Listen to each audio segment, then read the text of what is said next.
You're listening to Live from Lord North Street, a podcast from the Institute of Economic Affairs. Today you'll hear an update from our Brexit unit, led by the IEA's chief economist Julian Jessop.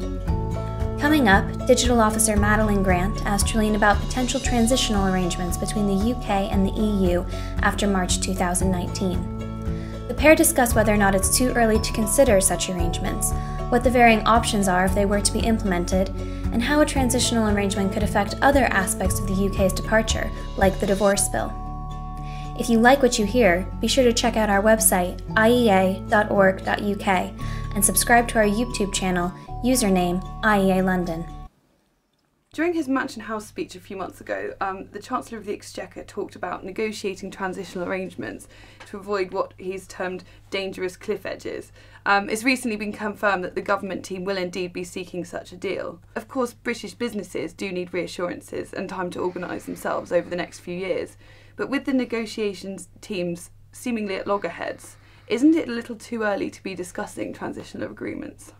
Well, you're right. In principle, talks don't have to be concluded until October next year. And that's allowing EU members another 6 months to ratify the withdrawal agreement in time for the UK's departure in March 2019.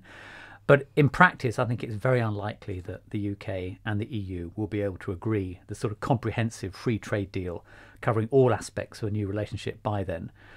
And in the meantime, the UK economy is already starting to suffer from the uncertainty. So I think it is right at this early stage to start discussions about some sort of transitional arrangement, particularly the long lags in investment and contingency planning. Basically, businesses need some reassurance that there won't be a cliff edge in 2019. And I think some clarity by the end of this year is going to be essential. Given, I suppose, that the lack of progress that has been made, at least on that front, it seems to be that so far little consensus has been agreed, at least if you believe the EU negotiating team's analysis. Would it be a possibility to simply delay Brexit, giving a longer window for negotiations? Well, I don't think it's a completely crazy idea, at least in law. Article 50 of the EU treaty does allow for the 2-year deadline to be extended if all parties agree. And in a sense, that would be the simplest of all transitional arrangements, to accept it's going to take a while longer to get any sort of agreement whatsoever. The problem with that is not the law, though, it's the politics. I think the current government has made it clear that the UK is leaving the European Union at the end of March 2019. I don't think the British public would accept any delay to that date. And actually, I don't think the European Union would be keen either. So we are leaving in March 2019. The question is, at what pace, what sort of arrangements apply thereafter? And what exactly is the government proposing? Well, here I think it's helpful to separate out two things. One is the membership of the single market, and the other is the membership of the customs union. It's possible to be a member of one and not participate in the other. The government's position is that we are leaving the single market in March 2019, and that's essential if the UK is to regain control of its borders, to be able to restrict the free movement of people, to review EU regulation and so on. But if we are leaving the single market, it does mean that there is a risk that UK exports to the rest of the European Union will face tariffs of some type. However, the UK is proposing to remain in, or at least to replicate, the essentials of the customs union, at least on a temporary basis. So the aim here is going to be to minimise non-tariff barriers, borders checks and so on. And in many cases, these are actually more important to trade than tariffs. But that will mean a more lengthy delay before the UK can implement free trade deals with the rest of the world. You simply can't do that if you're in a customs union with the EU. So that policy has a cost too. And how does that policy of replicating the customs union compare to what Labour has recently proposed? Of course, there has recently been a U-turn within the Labour Party. They've abandoned their position of leaving the single market and now seem to be proposing a far softer Brexit. Well, yes, in a sense, what Labour is proposing to do is effectively delaying Brexit. So politically, we would leave in March 2019, but we would retain two of the most important economic components of the relationship, namely both the single market and the customs union. This might look attractive to some. It clearly would minimise disruption before a comprehensive free trade deal could be done. It would minimise disruption because in practice nothing much would change. But equally it wouldn't allow us to begin to exploit any of the benefits of leaving the European Union. And I think also there's a big political risk here. The risk, of course, is that a temporary arrangement becomes permanent. We might end up with a so-called soft Brexit, where we stay in both the single market and the customs union, and that isn't really Brexit at all. Or there's a worst case where, because nothing's really changed after March 2019, it's much easier for a future government to decide we're actually going to remain within the European Union altogether. And those dangers are, of course, real, and I agree with you that that would be the Brexit that you've described would be a Brexit in name only. We've also discussed the lack of clarity for businesses and the need for reassurances quickly. And the progress from the negotiations so far, I mean, correct me if you disagree, but don't seem to be looking all that positive. Is there still not a case for potentially dragging out the process a little bit longer to allow for further negotiations and discussions? Well, I think that's right. I mean, realistically, we're not going to get everything done in time for a nice clean piece of paper to be signed for March 2019. So we do need some sort of transitional arrangements. It's worth stressing that there are various other arrangements that we could adopt on a transitional basis. So, for example, we could leave the single market but negotiate a temporary, what's called a 0-for-0 deal on trade tariffs, which would be allowed under WTO rules, provided it were temporary and as part of a move towards a more permanent deal thereafter. There's a lot that we could secure in terms of equivalency on regulation. That's a particularly important issue for the city, for the financial services and legal services industries and other professional services industries. So there are other things that we can agree, I think, in time to have something in place. Crucially, I think we can do much better than Labour's proposal of essentially throwing your hands up in the air and saying we'll stick with both the single market and the customs union. I think things do need to start changing from March 2019, and there are some things we can start changing straight away. Can I ask you, going back to the equivalency on regulations, I remember hearing talk, especially during the actual the process of the Brexit vote, hearing quite a lot about I think a passport for financial services which would be especially important for London, of course. Can you explain a little more about what that was and if that's still a possibility? Well, in a nutshell, the passport for financial services is a piece of paper, or a principle at least, that allows any member of the European Union to trade freely with other members. So if, for example, you're a UK bank, you effectively have a passport that allows you to sell products in Germany, in France, across the whole of the European Union.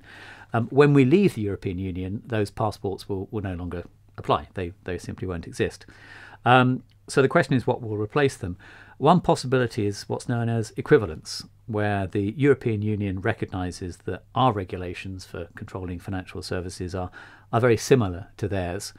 So we'll have what is effectively the same as a passport. But in one sense, of course, not quite as good, because the EU at some point in the future might decide actually our regulations aren't quite as good as theirs and withdraw that right.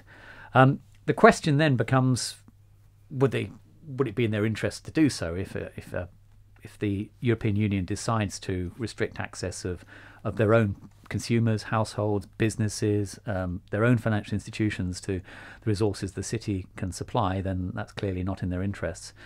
But also, if at some point in the future the European Union did decide to take a more difficult stance towards the city, what's that telling us about the relationship we want to have with the European Union? If they are going to continue to put politics above their own economic interests, is this really a club that we want to be a member of? So although some people say that equivalency isn't quite as good as passporting, I think in practice we can make it work just as well. And if it's the European Union that decides to be awkward, then maybe that's an argument for leaving rather than staying. You say that it is in the economic interest. Of course, free trade benefits consumers most of all.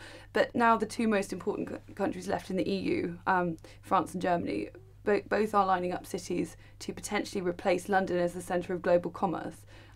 It may be that there is, in fact, some incentive for them to hamper the progress of our financial institutions. Well, I think there's no doubt that the City of London will lose some business to other financial centres across Europe. I think, frankly, that's inevitable. It's already starting to happen. We've seen that already with various banks announcing moves to Dublin, to Frankfurt, even to Paris. But I wouldn't overestimate the importance of that. I think that the City of London and UK financial centres in general still have huge competitive advantages over other centres in Europe. Because of our more favourable business environment, lower taxes and so on, which will exist long after we've left the European Union.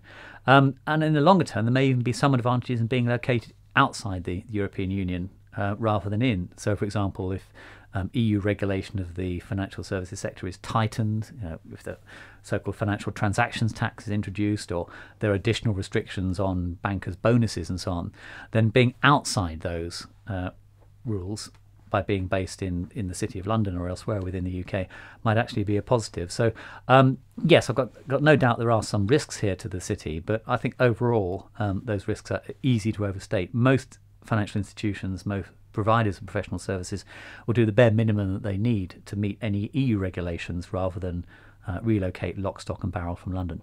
So generally, coming back to the idea of transitional agreements, some of the options that you've described, the Norway option, remaining the single market but leaving the customs union, and what does this mean in practice for the Brexit bill? I mean, realistically, how much would Britain have to continue paying to the EU in order to get a transitional deal that's worth its salt, especially given some of the huge sums of money that have been floating around from the negotiating team? Well, here I think it's always worth starting from the fundamental principle that the UK doesn't have to pay a penny. It would be on very strong legal ground if it decided to walk away. However, as the government, in particular David Davis, has stressed, it's important to look not just at the letter of the law, but also the spirit of any future relationship. And if by paying a bit more to the European Union, we can get something decent in return, then I think that is a price worth paying. And perhaps some sort of agreement over a transitional arrangement would be one justification for paying a bigger bill. So, for example, if we are going to remain in some form of customs union, to have some sort of a loose relationship based around the existing single market, then perhaps we should make some contribution. It wouldn't, though, I suggest, be as much as our current annual contribution to the European Union, because after all, that's for full membership. We'd only be talking about some sort of associate relationship. It might be that under the Labour plan, we would end up continuing with our current annual contributions because they're suggesting that nothing much changes. But if we have a scaled back relationship, then perhaps paying half the amount that we're currently paying for 2 to 3 years during a transitional period is a fair arrangement.